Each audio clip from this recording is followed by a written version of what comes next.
Hello नमस्कार प्यारे विद्यार्थियों, आप सभी का एक बार पुनः इस न्यू वीडियो में हार्दिक स्वागत और अभिनंदन है।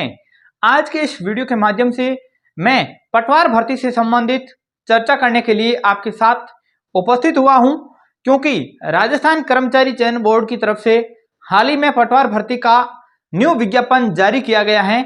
लेकिन उस विज्ञापन के जारी होने के बाद विद्यार्थी वर्ग के अंदर एक गहरा असंतोष नजर आ रहा है, क्योंकि पदों के वर्गीकरण को लेकर जो कमियां या गलतियां कह सकते हैं इस विज्ञापन के अंदर देखी गई है, उनमें क्या सुधारात्मक उपाय हो सकते हैं। क्या जो ये विज्ञापन जारी हुआ है वो सभी कैटेगरी के विद्यार्थियों को मद्देनजर रखते हुए जारी हुआ है या नहीं, इसके साथ साथ पटवार भर्ती से संबंधित विभिन्न बिंदुओं से लेकर मैं आपके साथ इस वीडियो में जुड़ा हूं। उम्मीद करता हूं कि आप राजस्थान के साथ साथ देश के तमाम विद्यार्थी जो पटवार भर्ती में तैयारी कर रहे हैं वो सभी इस वीडियो के साथ अंत तक जुड़े रहेंगे। और इस वीडियो के पूरा सुनने के बाद मैं समझता हूं कि कोई भी डाउट आपका शेष नहीं बचेगा। चलिए इस वीडियो में आगे बढ़ते हैं। उससे पहले मैं एक छोटी सी रिक्वेस्ट करूंगा कि इस चैनल पर आपको पहली बार जुड़ने का सौभाग्य मिला है तो इस चैनल को भी जरूर सब्सक्राइब करें और इस वीडियो को शेयर जरूर कर देवें, क्योंकि एजुकेशन से जुड़ी पल पल की अपडेट आपको इसी चैनल पर सबसे पहले देखने को मिलेगी। मैं सबसे पहले पटवार भर्ती 2025 के बारे में चर्चा करने के लिए आया हूं। तो सबसे पहले बताना चाहूंगा कि कर्मचारी चयन बोर्ड की तरफ से जैसे ही पटवार भर्ती का विज्ञापन जारी हुआ है उसके बाद विशेषकर हमारे ओबीसी के विद्यार्थी और इसके साथ साथ एससी और एसटी के विद्यार्थियों को एक कटघरे में खड़ा कर दिया है, क्योंकि एक तरफ सरकार और दूसरी तरफ ये विद्यार्थी आमने सामने टकराते हुए और सवाल करते कहीं ना कहीं नजर आ रहे हैं। सवाल भी कहीं ना कहीं करना लाजमी है, क्योंकि विज्ञापन से संबंधित कुछ खामियां इन विद्यार्थियों के लिए रखी गई हैं और इन विद्यार्थियों का सवाल करने का हक भी बनता है, क्योंकि जो हक इन विद्यार्थियों को मिलना था वो इनको नहीं मिलता दिख रहा है।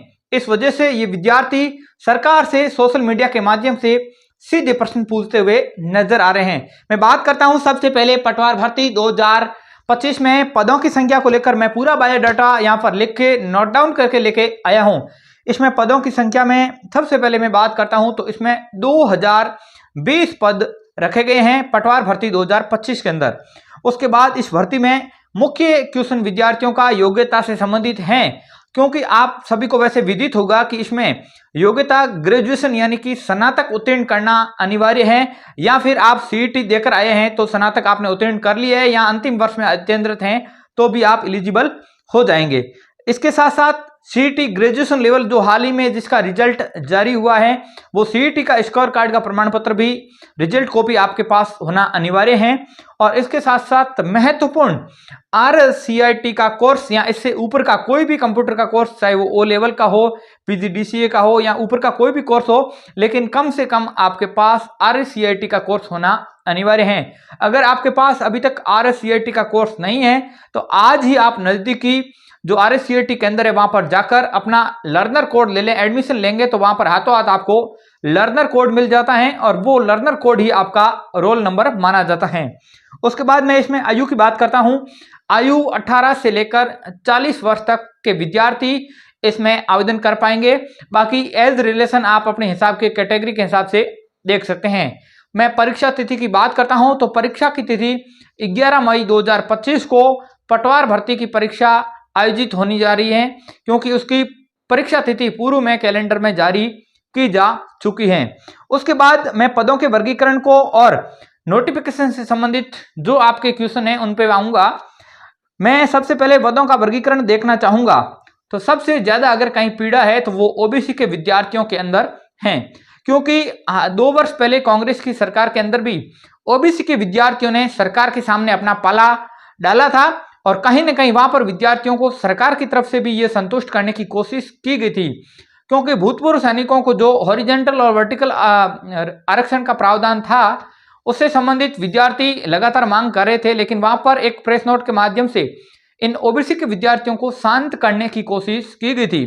उसके बाद ओबीसी के विद्यार्थी लगातार शांत थे, लेकिन जैसे ही पटवार भर्ती का विज्ञापन जारी हुआ है तो उसके बाद ओबीसी के विद्यार्थियों को एक बार फिर से मैदान में उतरना पड़ सकता है, क्योंकि ओबीसी के विद्यार्थियों को विज्ञापन के हिसाब से बात करें तो कुल 2020 पदों में ओबीसी को 21% कोटा मिलता है, तो वहां पर 367 पदों का प्रावधान ओबीसी के विद्यार्थियों के लिए था, लेकिन वहां पर उनको 21% का कोटा नहीं देकर के मात्र 17% कोटा दिया है, और जिनमें पदों की संख्या 303 दी गई है, जो कि उनके कोटे के हिसाब से बिल्कुल कम है।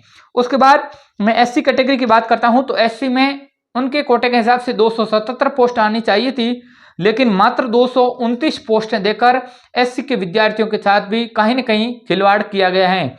उसके बाद मैं एसटी के विद्यार्थियों की बात करता हूं, तो उनके कोटे के हिसाब से उनको 208 पोस्टें आयोजित की जानी थी, लेकिन वहां पर इन्होंने केवल 175 पोस्टों पर वर्गीकरण करके इनको दी है, जो भी एक गलत है। उसके बाद मैं मुख्य रूप से दो ऐसे वर्गों की बात करूंगा, एक एमबीसी और एक ईडब्ल्यूएस। एमबीसी के विद्यार्थियों को 87 पोस्टें कोटे के हिसाब से मिलनी थी, लेकिन उनको 165 पोस्टें दी गई हैं, जो कि लगभग 2 गुना पोस्टें हैं अपने पोस्टों के डिवाइडेशन के हिसाब से। उसके बाद मैं लास्ट में ईडब्ल्यूएस के विद्यार्थियों पर आऊंगा। ईडब्ल्यूएस के विद्यार्थियों को कोटे के हिसाब से 10% के हिसाब से 173 पोस्टें मिलनी थी, लेकिन बड़ी दुविधा की बात है, वहां पर 21% कोटा देकर के 405 पोस्टें ईडब्ल्यूएस के विद्यार्थियों को दी गई है। हमें यह कदापि आपत्ति नहीं है कि आप बाकी वाले कैटेगरी के विद्यार्थियों को ज्यादा क्यों दे रहे हैं, हमें उसमें कोई दो राय नहीं, आप बाकायदा दीजिए, जो आपको देनी है आप दीजिए। लेकिन हमारा इतना ही कहना है कि ओबीसी के विद्यार्थियों और एससी एसटी के विद्यार्थियों की जो पोस्टें जो उनके कोटे के हिसाब से मिलनी थी, उनमें कटौती क्यों की गई है। अगर ओबीसी के विद्यार्थियों को पूरा 21% कोटा मिल जाता है, तो ओबीसी के विद्यार्थी सरकार से कोई भी सवाल नहीं करने वाले थे, लेकिन आपने ये एक कुठाराघात ओबीसी के विद्यार्थियों के साथ और विशेषकर एससी एसटी के विद्यार्थियों के साथ भी किया है। तो कहीं ना कहीं ये विद्यार्थी सरकार के सामने अपना पाला जमाने वाले हैं। इनका हक भी बनता है, क्योंकि अगर ये विद्यार्थी आज नहीं बोलेंगे तो आने वाले समय में इन विद्यार्थियों के साथ और भी अन्याय होने की संभावना है। इसलिए ये विद्यार्थी पहले तो विभिन्न सोशल मीडिया के माध्यम से सरकार से मांग भी करते हैं, और आप लोगों का ये क्वेश्चन भी रहने वाला है कि क्या ये नोटिफिकेशन दोबारा जारी होगा कि नहीं होगा।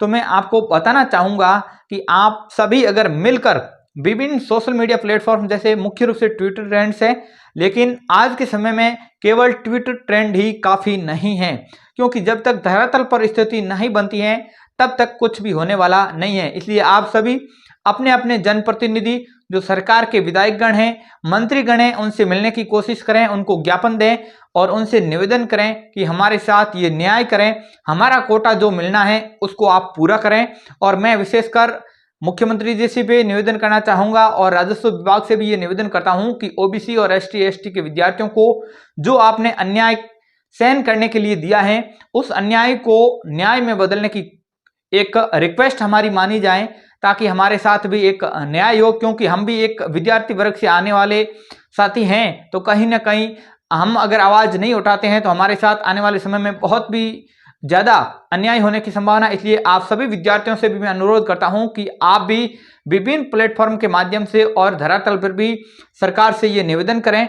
और बेरोजगार संघ के साथी भी लगातार ये मांग उठाने के लिए सक्रिय हो चुके हैं, और मुझे पूरी उम्मीद है कि बहुत जल्द ये मुद्दा सरकार तक, मुख्यमंत्री जी तक पहुंच जाएगा। तो इस पर आने वाले समय में संशोधन होने की भी पूरी संभावना है, और अगर संशोधन हो जाता है तो इसका दोबारा नोटिफिकेशन भी जारी होने वाला है। लेकिन अभी समय बहुत कम बचा है, मात्र 75 दिन का समय पटवार परीक्षा के लिए है। लेकिन आप लोगों को तैयारी को भी बेटर बनाना है और पोस्टों के लिए संघर्ष भी करना है। दो तरह के ऑप्शन आपके सामने हैं, लेकिन आपको चुनौतियों का सामना करते हुए आगे बढ़ना है। मैं उम्मीद करता हूं ये वीडियो हेल्पफुल लगा, तो इस वीडियो को अधिक से अधिक शेयर करके उन तमाम साथियों और सरकार तक पहुंचाने का कष्ट करावें, ताकि आप सभी विद्यार्थियों की पीड़ा को अवश्य सुने जाएं। इसी वीडियो के साथ मिलते हैं अगले वीडियो में। तब तक के लिए मैं इस वीडियो से क्षमा चाहूंगा, क्योंकि अभी ये वीडियो आपके लिए मेरे हिसाब से काफी इनफ है। और आपका इसके बावजूद भी कोई डाउट है तो आप कमेंट बॉक्स के माध्यम से पूछ सकते हैं, क्योंकि कमेंट बॉक्स में वे विद्यार्थी भी मुझे ज्ञान देने के लिए पहुंच जाएंगे कि ये तो बैकलॉग के पद है। अरे भाई, बैकलॉग के पद है तो वो उनके दीजिए, लेकिन ओबीसी के विद्यार्थियों के साथ खिलवाड़ बैकलॉग के नाम पर क्यों किया जा रहा है। लेकिन यूट्यूब की दुनिया है, सोशल मीडिया की दुनिया है, यहाँ पर तरह तरह के विद्यार्थी कमेंट करेंगे, सभी को सहन करना मेरी जिम्मेदारी है। मैं किसी भी विद्यार्थी पर बिल्कुल नाराज नहीं हूँ, सभी को समान तरीके से देखता हूँ। चलिए, इस वीडियो में इतना ही, मिलते हैं नेक्स्ट इन्फॉर्मेटिव वीडियो में। तब तक के लिए जय हिंद, जय भारत, नमस्कार, राम राम शाह, शुक्रिया।